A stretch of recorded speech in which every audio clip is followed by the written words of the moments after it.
art is the dream life of the culture, of the moment that makes it. So it'll be, I feel like we will look at art to know what this meant to all of us collectively. And it'll be fascinating to find out. Do you like books? I'm outlining a new writing project. Who wrote this book? Read it. What are you reading? Sometimes I'd write something. What are you writing? Have you written anything lately? I'm Amanda Stern, and this is Bookable. On today's show, are you having trouble staying focused? Well, so are National Book Award winners. For our second Bookable bonus episode, we asked Jennifer Egan and Susan Choi to talk for a half an hour. And the conversation was so electric, they didn't stop talking. And we are so lucky for it. We have two authors at the top of their game talking about productivity in pandemic times. They also talked about matters of luck and outlining, beginnings and endings, and one of my most favorite pieces of writing, the PowerPoint chapter in Welcome to the Goon Squad. Just on a completely personal note, I have not been able to write for 2 entire months, and listening to this conversation catalyzed me to get right back into my own work, which I've not been able to do. So hopefully the conversation will also spark something in you. So without further ado, I give you Jennifer Egan in conversation with Susan Choi. Hi. Hello. Okay, I've been dying to talk to other writers during this period, and I've actually had the chance to talk to a lot of them because we are doing all these virtual events now with each other. Like, I got to talk to Amity Gage, actually over email. I talked to Michael Cunningham the other week, and I was interviewed last week by a different podcast, and the interviewer said to me, you know, I've talked to so many writers who say that they're so incredibly focused during this period of the pandemic and that they're getting so much done. And I was like, I almost felt like it was a setup. I was like, you must be kidding me. Who are these people who are so incredibly focused and who are getting so much done? And, you know, it's so much more common for me to talk to friends of mine who are writers or who are otherwise creative types who are like, are you also having the problem of not being able to do anything? Like anything. I mean, my day is sometimes winnowed down to like a single thing I have to do, and I forget, or I do it late, or I do it wrong. So I guess my question for you, Jenny, is like, are you one of them? Are you one of the super productive people? Tell the truth. I would say no. I definitely feel like there's at the beginning. I mean, I should start by saying I do work at home. So if you compare my situation to, say, my husband's, who runs a small theater company and can't even do any work at all and had to pull down a show that he had just opened, you know, I'm in Fat City because I can do my work. And in fact, I can do it in exactly the place that I usually do it. Right. There's nothing, you're not missing like your offices and your theater and your coworkers and your, or my collaborators. So I definitely am not, I don't have those inhibitions. And therefore I felt like, okay, you know, I have a book due in September. There should be no problem here. And I have pushed ahead as I probably would have anyway. But I have found that there have been things that have been really hard. One is, you know, there are people around me constantly, which I'm not used to. And they're not just people, they're like your immediate family. Exactly. Like everyone's here. It can be hard to find a room where I don't hear someone else loudly Zooming. There have been a lot of disappointments and stresses for my kids, starting with one of them having to come back from college when he was just settling into his freshman year. So that is always, you know, very distracting and kind of consuming, you know, summer plans evaporating, long awaited, you know, things that had been worked for and hoped for gone. So that has been pretty distracting at times. And then I think that probably the thing that has been hardest for me, or the thing that I've really had to push through in working, is just a kind of free-floating sense of doom, which is something that I struggle with anyway. And sometimes it kind of fixes on the work itself, where I just feel like the sense of doom is because this project is doomed. But in this case, the combination of this really harrowing illness, whose effects and aftershocks we are still learning about, and the horrifying lack of leadership at the top, is just, it makes me feel like I'm in a runaway train or something in moments. And when I'm really full of that feeling, that can be very distracting. Right. Right. Of course. I mean, it's distracting. It's distracting for anyone, but how do you cope with it when you're writing?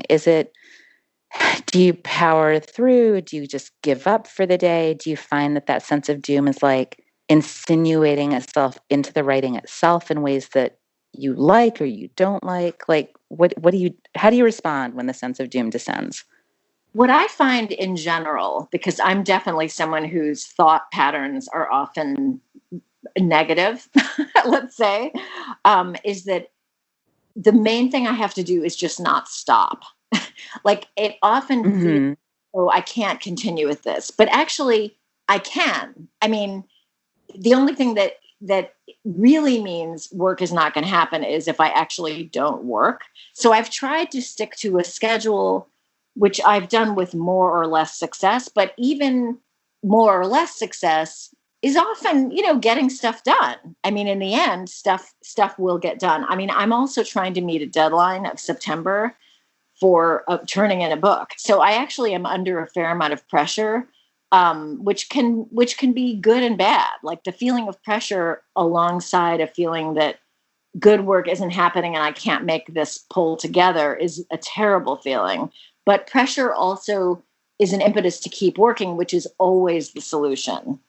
So Right. I try to just I try to just do the thing, even though part of my brain is saying it's not going to work, it's bad, it doesn't matter, the world is going to hell. I just sort of try to keep going despite that noise. And I'm fairly used to these negative soundtracks. So I'm practiced at working amidst them, even though it's not pleasant. Right. That's amazing. So essentially, you've had negative soundtracks in the past. This is a new, loud, different one, but you've evolved kind of the skills to tune it out. I mean, I remember reading something that you said in The Secret Miracle. Do you remember that anthology that Daniel Alarcon put together about novel writing? I don't know if you even remember what you say in it. But one of the things you say that I like and that I've actually often taught to my students is that you don't work from outlines, but that you outline drafts after you've written them. Does that sound familiar to you? Is that actually something you still do? Yes, that is very true. Although it depends a little. I mean, the kind of book it is also informs the process. This I'm working on now consists of pieces put together, sort of like Goon Squad. And so in that case, it's sort of like right now that my outline should be, or the structure should be, clarifying. And one thing that's very concerning to me is that is not happening as easily as I would like. But yes, I definitely don't have an outline or even a plan, even if I'm working on something in smaller pieces like this is.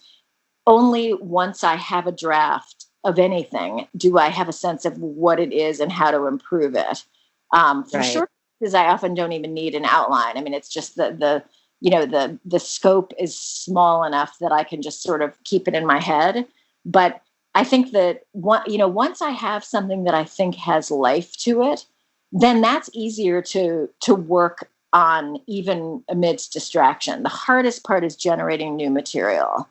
And that's where just slogging forward is, even amidst an uproar of negativity, is essential. Right. Tell me where you are in your process. I mean, you're also promoting right now because you have a new paperback, which is a very different moment. So tell me kind of where you are in your creative life and how it's been impacted. Oh my God. I wish I knew. I mean, I'm trying to figure that out all the time. And yeah, I have a paperback to promote, which is not actually taking up very much of my time or energy in this reality that we're living through. I had a book tour that was canceled. Some small portion of it has kind of been resurrected as online events, a very small portion. I would have been traveling almost continually for much of this month. And instead, I'm not traveling at all. Nobody is really who's inessential. And I have to say, it's maybe terrible to say, but I've only been happy. I've only been happy that I'm not doing that traveling and that I'm not actively promoting the book. I don't have any idea how the book is doing, but I think that I've been able to kind of feel very disconnected from this paperback publication in a way that's positive. Not that preoccupied by it. I know my publisher would like cringe if they could hear me, when they hear me say that. But I think that it has let me just kind of like go to that other sort of very private interior level of, well, what am I going to make now? Or what am I going to do now? And not really thinking that much about like, well, what's it going to turn into? The whole public realm of what we do, right? Like, it's so weird because we spend almost all of our time alone doing this thing very privately, and then there is that like public dimension where we promote, and it's exciting but distracting. So I've been in that private space, and it hasn't been that productive, to be honest. Like, I want to hear more about what you're writing. I've found myself returning without dread or to a couple of different projects that I had abandoned. And that's been interesting to go back to them and to not be horrified, to be kind of intrigued now. But it feels like a very languid return. Do you know what I mean? Like, I look, I read, I write a little, I put it down for days. Like, I'm not keeping a schedule like you. I'm not working every day. I'm barely working every week. But it sounds very organic, which I think is such an important part of all of it.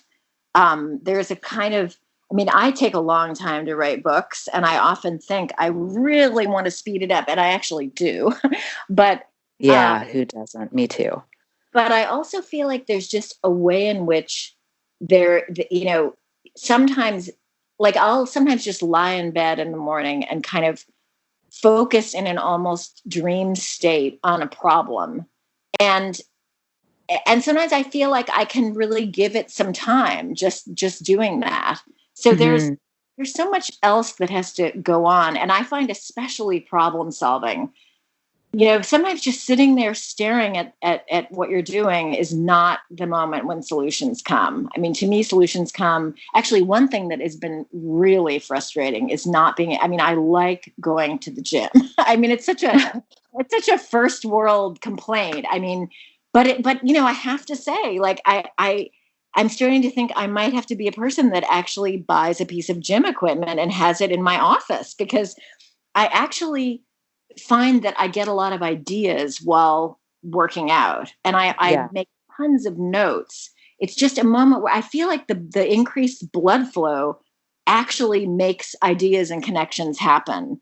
And so now I ride a bike a lot, but you can't make notes while you're riding a bike. So I feel like things are sort of floating through my head, but not necessarily catching and being as easy to recover later. But I have such a belief in the organic nature of the process. And what you're doing sounds to me like the beginning of, sinking in with something instead of just grabbing hold of it and saying, okay, I'm doing it now, which feels very forced. You're just easing toward it in a really slow and natural way. I hope so. I hope so. And I completely agree with what you're saying about, for me, it's not working out specifically, but I actually think there is something to that, that process of like getting out of your brain and into your body for some amount of the day. Like, I think we spend so much time in our brains and like staring at screens and reading books and trying to put words together. And I also find that I have to kind of shove myself sideways out of active thought to solve a lot of creative problems. And although it doesn't happen when I'm working out, it does tend to happen like when I'm taking a walk or hiking, or like there's so many books of mine I can remember kind of coming into focus suddenly as I was like walking down the street or taking a hike or otherwise like engaged in like moving through space in my body without thinking about that project. And suddenly, ta-da, I'm like, oh, now I know. Like I suddenly know what's supposed to happen. So I agree with you that I don't know if it's blood flow or if it's just not trying to come at the thing directly. But for me, those mental connections that happen when I'm not trying to form them are really important. And that has been a challenge of being in quarantine, like where there's a limit on how much movement we can engage in. Yeah. I mean, I definitely, walking is great. Although even there, I don't know. I find it really hard to breathe well with a mask on. Like it's just very uncomfortable for me. And not relaxing. And I have to kind of focus on that. So, yeah, so it's all kind of shifted. But I think that not looking at it directly and letting answers come is just crucial. Right. It really, but at the same time, no, I didn't mean to cut you off. No, that was it. I mean, I agree. And at the same time, going back to what you've said about, it's such a funny balance, right? Because on the one hand, you kind of have to hope that you drop into these dream states at some point in your daily life where you make those connections without having to drive at them directly. And on the other hand, you're talking about keeping a schedule.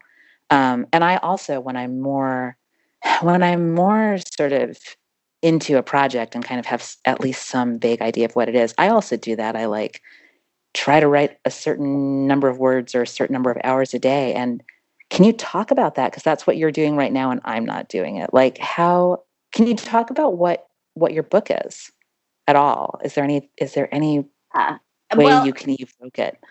Yeah, I think I can. I mean, it feels a little risky because I don't know that it's going to work.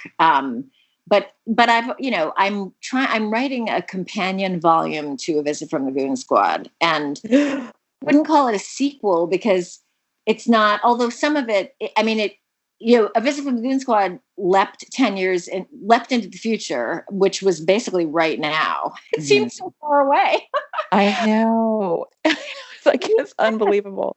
So this one goes up to about 2034, which again feels like the tremendously distant future, which also, of course, will be here before I know it. But anyway, so I'm following various characters, many of them in the sort of generation that are still kids in Goon Squad, into their futures.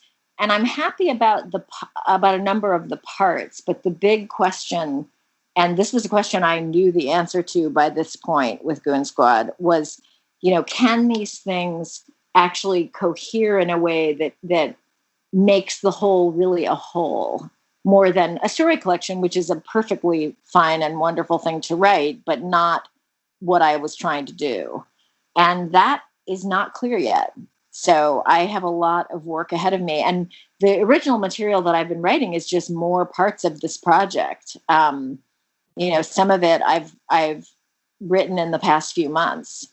A lot of it I had already written over the past few years, but some of it, for example, with Goon Squad, the PowerPoint chapter I actually added at the very last minute after I'd sold the book. So I actually strongly believe that book would not have had the good luck it had without that chapter. So I'm sort of hoping that some of the essential elements that will really make this book be whatever the best that it can be, and I don't know what that is. I'm hoping that some of that may even be yet to come. Right. But we'll see. I mean, the problem with the very unconscious way that I work, especially with a book like this, where it doesn't follow a plot trajectory per se, is that there's a lot of uncertainty. I mean, there's just no guarantee. And I definitely have these moments where I think, I've had a great run of luck here. And good luck streaks don't last forever. We all know that. So I'll just think, okay, I'm watching my good luck end. It's happening right here in front of me. And then I get really worried, of course, and upset. But, it's just, there are so many joys to this work, but that uncertainty, and you alluded to it earlier, the kind of transition from private to public, and from, in this case, parts that seem exciting and fun to a whole that seems exciting and fun. It's a big leap. I hope I pull it off. It is truly unclear. It's so, I just love, as you were saying what you just said, I was literally about to open my mouth and like interrupt you again by completing your sentence, like the parts to the whole part of it, because I never knew that about the PowerPoint chapter, and that blows my mind, because I agree with you that the book, it's really hard to, I feel like for all that we work with language and we write books, I never have the right language to actually talk about how I think they work. So I'm going to try to muddle through this idea that for me also in Goon Squad, that PowerPoint chapter is somehow like the inciting action. It's deep in the book, but it is a spark, or it has some sort of chemical relationship to the rest of that book that without it, the book becomes a completely different work in my mind, which isn't to say that it's the best part of the book or the most important part of the book, but just that it did cause this combustion, I guess, in the way I experienced that book that I can't imagine the book not having. And it's impossible, I find, to plan that kind of thing. And so I agree with what you're saying, that there's so much uncertainty. You can be assembling all of these different parts, but you have no idea like what's going to be that factor that causes them all to like combust and make the kind of energy you want them to make together. Does that make sense? Like, and when you said a minute ago, I'm curious, you said a minute ago that when you were writing Goon Squad, you knew by now that it was going to come together, and you feel like you're in a similar place with this new material and you don't know. But what was that place? What do you mean? Like, I know you don't mean you were 2/3 the way through it, or you'd hit the 10,000 word mark. Like what milestone had you arrived at? I knew where it began and I knew where it ended. I knew I had the beginning and the end. I don't actually know that with this book.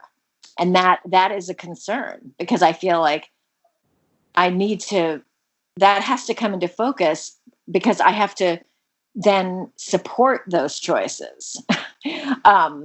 So, it feels a little delayed, but what does that mean? I'm comparing another big problem.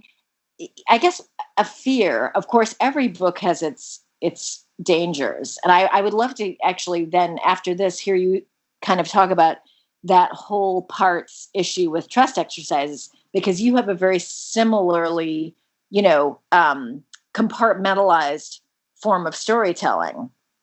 But I don't want ideally, I would like this not to just be a satellite of Goon Squad. If that's all I manage to do, in my mind, I will have failed. What I would like, and it is asking a lot to write another book that is related to a book that's probably been overpraised and had tremendous luck. And I want it to be better, actually verifiably better than the first. It doesn't always go that way. First of all, I can't control what anyone's going to think, but I would at least like to think that. And right now, if I can't manage this synthesis into a shape that is really sound, I know right now that is not going to be the case. So that feels a little dangerous. But you know what? Not dangerous like I have to carry bricks on the edge of a mountain. It's all relative. It's a cushy danger, but it's uncomfortable. Time for a short break. When we come back, Jennifer and Susan return to old material, make some strange connections, and muse on the magic of an unswept corner. Stick around.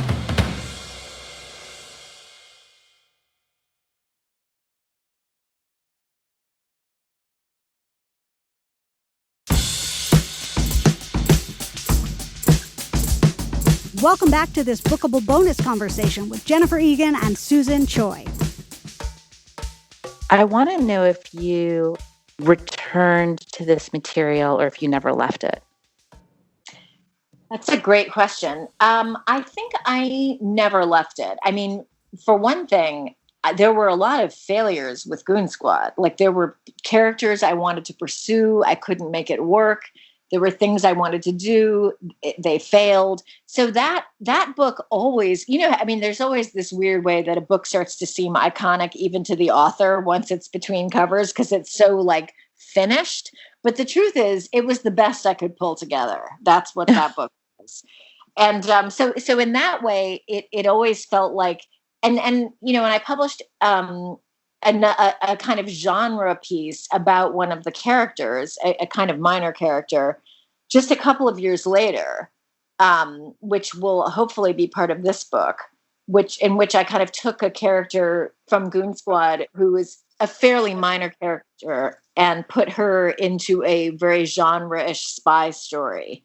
And that was now 8 years ago. So I guess I never really left. I was thinking about whom I would like to visit again and how I would like to do it. But once again, a lot of my hopes didn't pan out. I mean, my ratio, of rough draft attempts to, stuff that actually became parts of chapters, it's probably under 50%. So lots and lots and lots of material that just went nowhere. But that's kind of normal for me. And is some of that material that just went nowhere what you're trying to reanimate now, or are you choosing different routes? No, the stuff that went nowhere is from the new book. I mean, there was plenty of that with Goon Squad too, but I actually have not returned to anything that failed for Goon Squad and tried again because I think it really was not, it was moribund, that material. It's not, I can't animate it. It had to feel fresh and sort of relating to a new set of ideas that I'm working with here. I don't want to write another book about time. That's for sure. So if it starts to feel like it's the same book, that would probably be the biggest failure of all, actually. A different book that doesn't quite work, I would take that over a kind of slightly duller repetition. Right. But what I want is, shocking, revelatory newness. That's what we all want. I know. It's the Holy Grail. I mean, that's what we want as readers and writers. And you don't get it very often, if ever, as a reader or a writer. But tell me, I want to hear a little about this parts versus whole, the kind of synthesis question with trust exercise. We've talked about this a little because when I interviewed you at Greenlight Bookstore, we touched on it. But I guess it would help me to hear it, maybe just to use some of the lessons you learned in this part that I'm struggling with now. Yeah. I mean, the difficulty is, I feel like you mentioned luck, and you were talking about luck and getting lucky and your luck running out. And I was going to protest and say, it's not luck, it's work. It's work and your brilliance coupled with your work ethic. But now I find myself citing luck also because with trust exercise, I do feel like there was a really big element of luck with it, or luck like kind of combined with inattention. And we talked about this before, but I was writing that book as like a distraction from something else that wasn't going well. And so I was never giving it my full attention in the way that I was giving that other failure my full attention. And that thing that we've been discussing of like strange connections forming when you're not looking directly at something, it kept happening with the trust exercise material. And it kept happening because I kept walking away from that material because it was never what I was really doing, quote unquote. I wrote the material that's now part one. I wrote that material for fun, and it ended where it ends because I lost interest in it. Like, I lost interest, walked away for over a year. And it was just, I also have like a lot of stuff lying around that'll never be published. And then a lot of stuff lying around that who knows, maybe I'll pick it up and it'll get folded into something else. But that's what that part one was. And then, one day it captured my interest again as something that might have pissed somebody off, where I was like, oh, what if part one was actually something that someone else is really angry about? And that's what brought me back to it. And that was part two. But I think after the two parts existed, one and two, and I was conceiving of them for the first time as two parts of some larger whole, that was when things got really, squirrely. Do you know what I mean? Because like, that's when I feel like I was in a place similar to what you're evoking, where I suddenly thought, oh no, I'm trying to make a whole out of these parts. Whereas before I was just playing. And now that I've consciously decided that this is, I don't actually know what the rest of the parts are going to be. I didn't know if there would be one more part, if there would be two more parts. I wrote a bunch of different parts that I kept trying to kind of, it's like the third Lego that will snap the first two together. I kept sticking stuff on to these elements and nothing worked. And I overthought it and I choked. And, ultimately it was my agent who said something very freeing to me that was so helpful. And she said, I feel like the third part of this book is some unswept corner that already exists. Just some small thing that you've like maybe overlooked that's already there. And I've talked about this a million times just because I love it so much. But that idea of the unswept corner was really evocative for me. It was like a metaphor that she just gifted me. And I was like, oh my God, wait, she's right. Like there's something that's already here, in the way that you were talking about how once you have a draft, then you have some kind of a plan, but you never have a plan. I think it was realizing that maybe with these first two parts, I actually did have more of a draft than I thought. I love that image of the unswept corner. That's so interesting. One thing I think of is my friend Sarah Z, the sculptor, who is just, I think, maybe my favorite living visual artist. Yeah, I know Sarah too and love her work. And she says this thing that I find so helpful, which is the work makes the work, which is obviously a very different, statement. And yet in a way it's saying the same thing, which is you're already in the room. You're already sweeping. Like you've built it. It's just a question of recognizing in what you've done what else needs to happen. It will suggest its own completion if you look carefully. Yeah. You can really see how that's true in her work.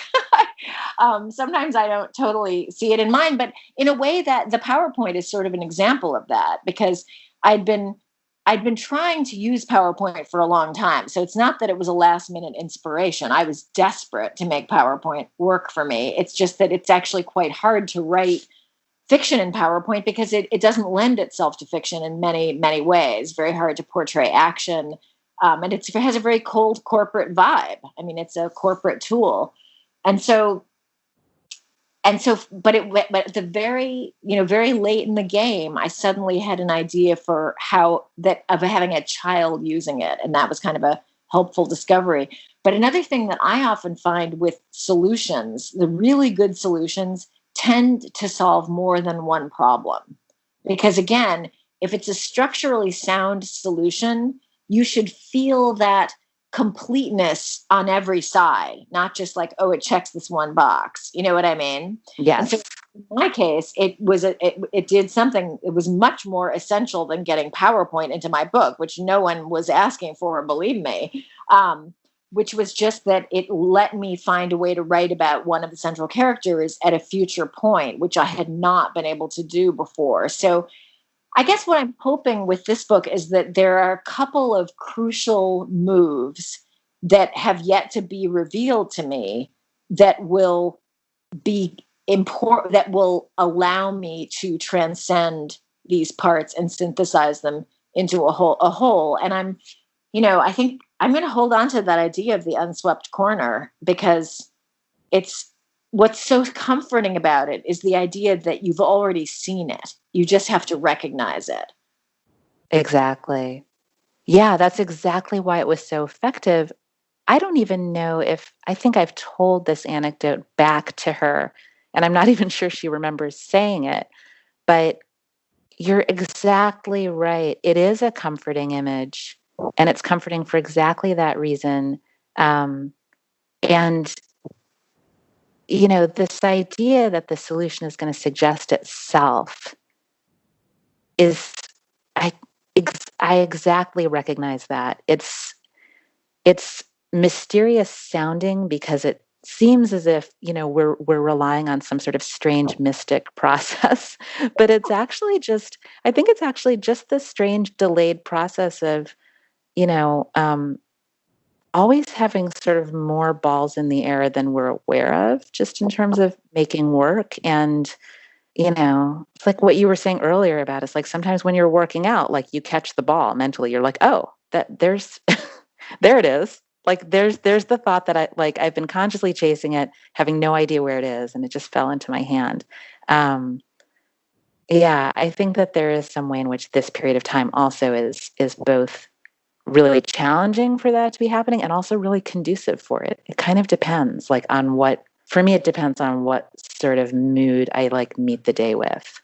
But I am having days that are feeling very like, I don't know, fertile and productive in ways that I can't define yet. That's interesting. I mean, I feel like there, you know, there's an intensity to life right now for sure. The stakes feel very high in a way that in normal sort of contemporary American urban professional life, they aren't really, not really. you Yeah. know, so that there is that intensity, but I think for me, as I mentioned before, the feeling of dread can be a problem because it's distracting and it's not productive. And then the other thing is, I really am used to being alone so much. And that, even though I also had a bunch of travel things that got canceled. So there was a certain kind of, crowd integration that didn't happen, but just sort of being around family all day while wonderful. I mean, every parent wants to be with their kids on some level, I think, even though it may not always be comfortable.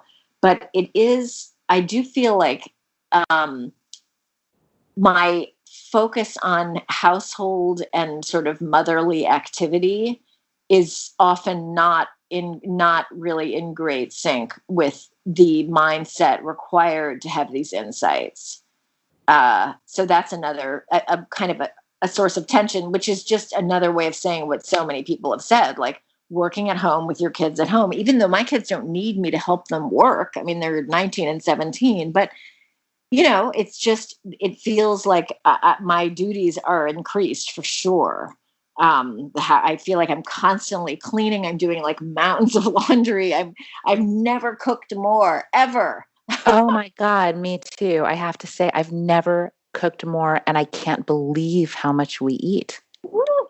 I'm like amazed by us. Yeah. And, impressed. And I'm also like, we're not obese. How is it possible that we eat this much? Like, I feel as if we should all be the size of the house for the amount of food we go through. But yeah, there is, there is this weird need. I think you must have it too. I definitely have it for sort of mental emptiness. Like, I often find that there's some kind of a lag time where if I actually am alone, like if I'm at a writer's colony or retreat or otherwise in one of those kind of artificial situations in which there are no demands placed on me and I'm not in contact with anyone for hours at a stretch, if not for the entire day, my brain goes elsewhere in the way that it does. I mean, I guess this is what meditation is about and all of the other sort of disciplines, but like the brain behaves differently when it's kind of taken out of circulation, and we're not out of circulation right now. We're always kind of bumping up against quotidian stuff. And I do think that there are ideas and thoughts that are probably like lurking for me somewhere in some holding zone where I'm like, they're not showing themselves yet.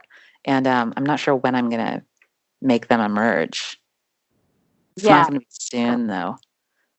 It'll be interesting to reflect on this period. I think that there's this, it's an odd combination of extreme and mundane, because the nature of the extremity is that we are immersed in domestic life to a degree that is unusual, especially as New Yorkers. Like, we just often, like, my husband's in the theater, so he's goes out to shows a lot, and we won't even really sort of have a proper dinner, or maybe he eats with friends and I just have a snack. And on the weekends we usually only have one teenager here, he's often out. So this feeling of all of us being here has all the time, which is not just a feeling, it's a reality, has made is very unusual and wonderful in ways. And I feel like we've had conversations that we wouldn't have had otherwise, and I'll always be happy for those.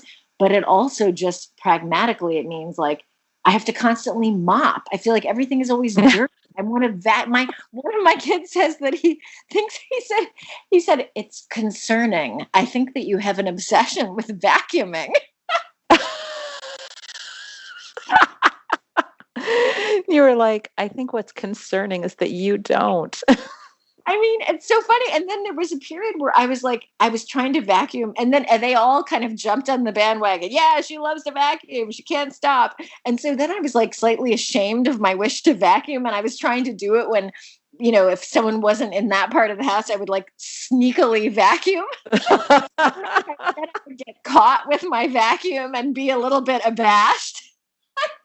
It's like, it was funny, but it was not really helping me with my book all that much. No, it's so funny. I mean, I won't speculate on how much cleaning the other members of your family are doing, but don't let anyone shame you for wanting to vacuum. I make my bed obsessively in this quarantine mode. I never did in the past. And there's something about it where I'm like, my brain will not operate if my bed is not made. And it is, it's funny, like when you were talking about this crisis mode that we're in that's so mundane, we've been strangely like returned to a previous century that we don't belong to, where, I sometimes feel like I'm living in a farmstead, like at the edge of nowhere. Where like I'm looking through the freezer, like what meats do we have left stored up, Pa? Like what's in the larder? Like these little concerns, and how much lettuce is left in the backyard lettuce plant. Yeah, it's such a strange journey to be taking as like 21st century New Yorkers. There's a little bit of Little House on the Prairie about it. I go to bed at almost the same hour every night. As if all the candles blew out at once. Right. Well, it's funny because I think you're thinking about, homesteading, but for me, the analogy is more like 50s housewife whose wish to control, destiny of her family members expresses itself in homemaking. And in the vacuuming.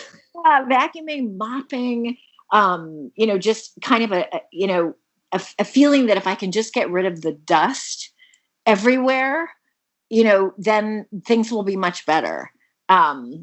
So, which is kind of funny. And even when I was sick, I felt this obsession with cleaning, which I thought it was partly that I just didn't want my family to get sick.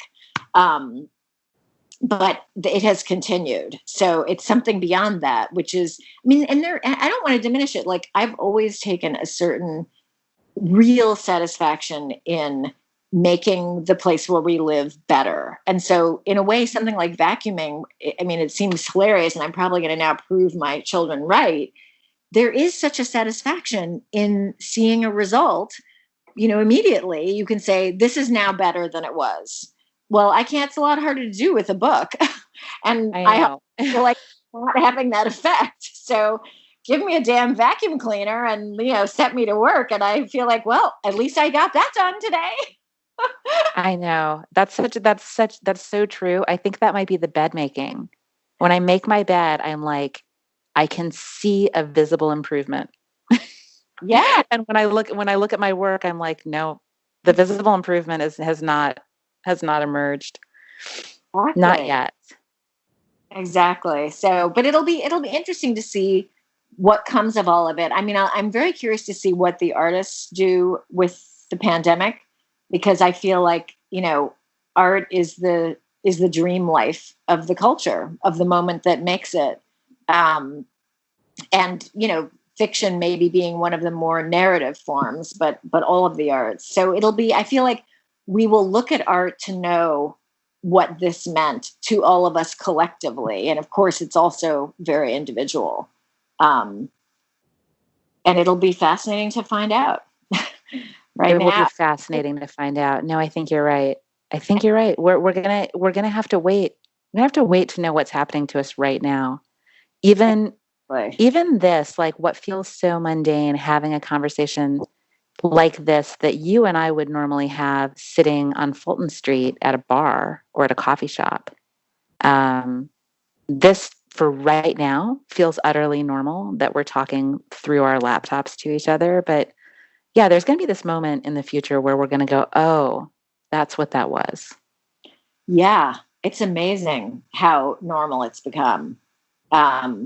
And that is, one question I'm always asking myself is just how will this sort itself out environmentally? Because I feel so concerned about that all the time, quasi-obsessive degree, which I think is warranted actually by the danger that we face. But I do think that the knowledge that you can actually have meaningful interaction and you don't actually always have to be there is useful.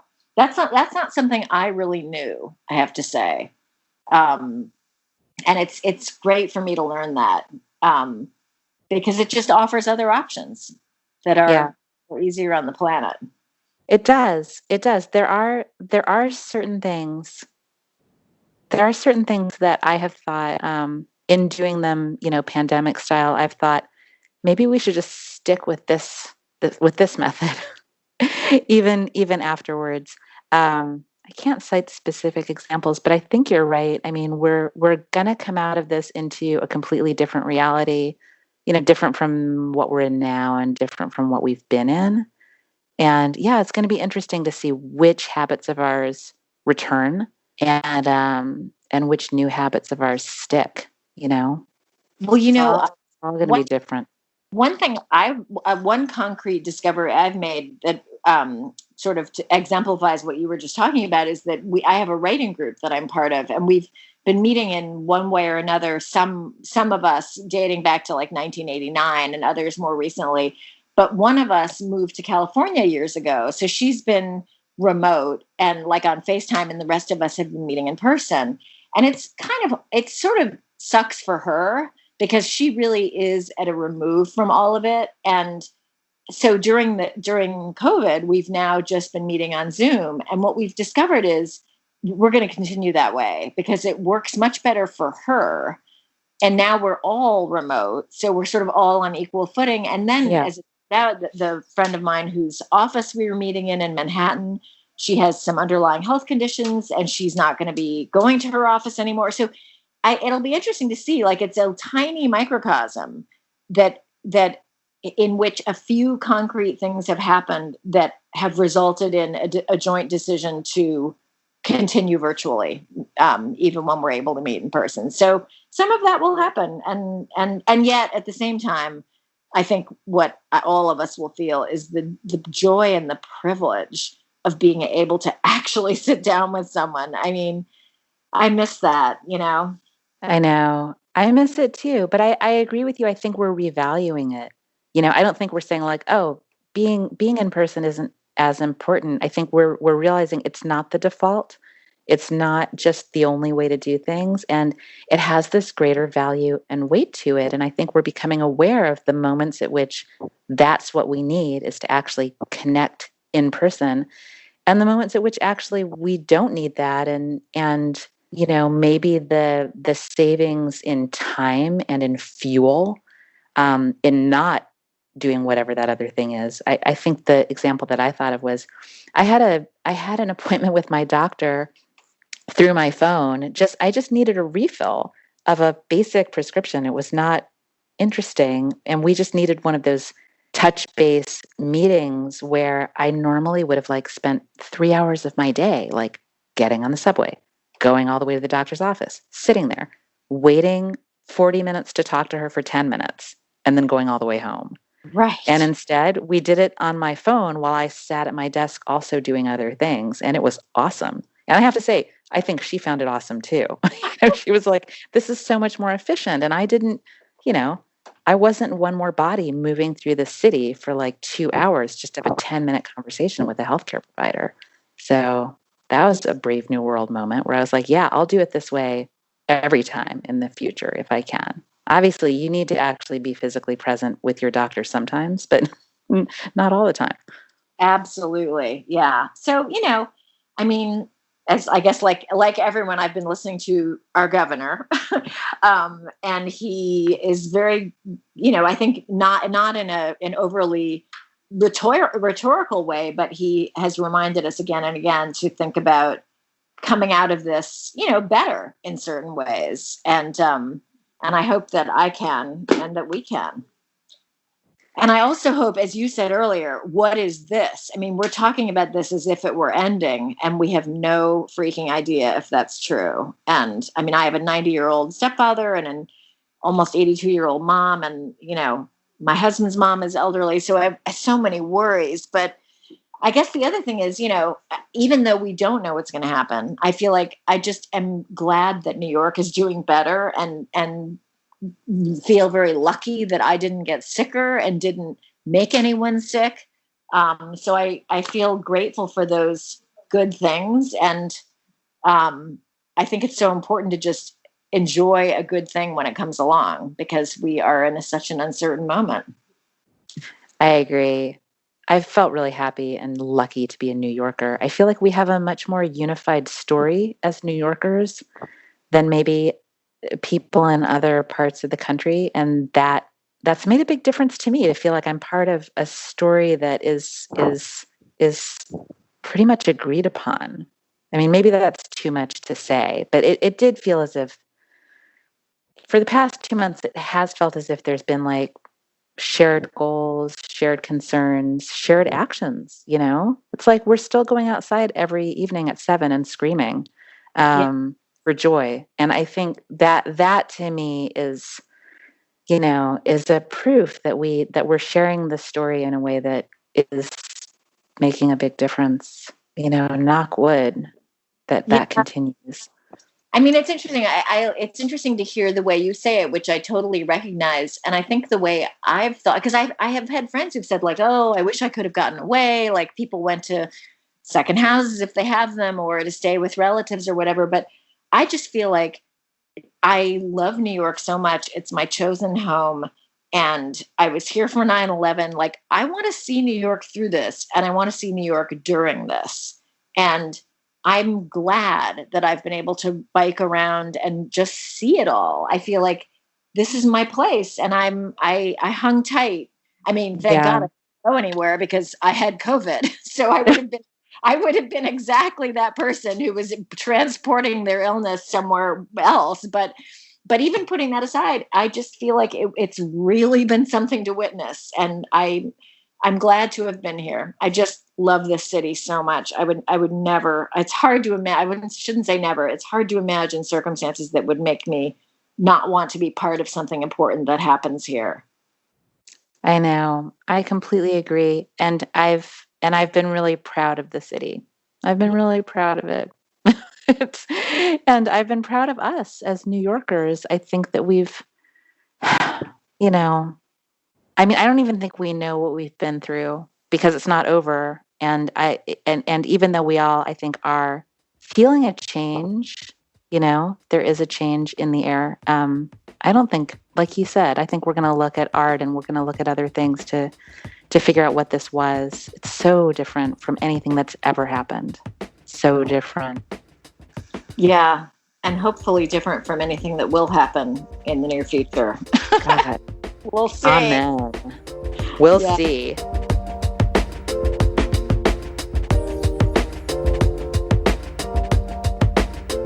Thank you, Jennifer, and thank you, Susan, so much for such an inspiring conversation. Jennifer Egan's most recent book is Manhattan Beach, which is published by Scribner and available now. Susan Choi is the author of Trust Exercise, which is published by Henry Holt & Company and is also available now. Bookable is a production of Loud Tree Media. I'm your host, Amanda Stern, 5 feet tall but growing in productivity. We're produced by me, Bo Friedlander, and Andrew Dunn, who also mixed and sound designs the show. Bo is Loud Tree's editor-in-chief. Find us on the web at bookablepod.com and subscribe and rate us 5 stars on Apple Podcasts or wherever you get your shows. That's one of the best ways for other listeners to find Bookable. We're back next week with another episode, and we will see you then.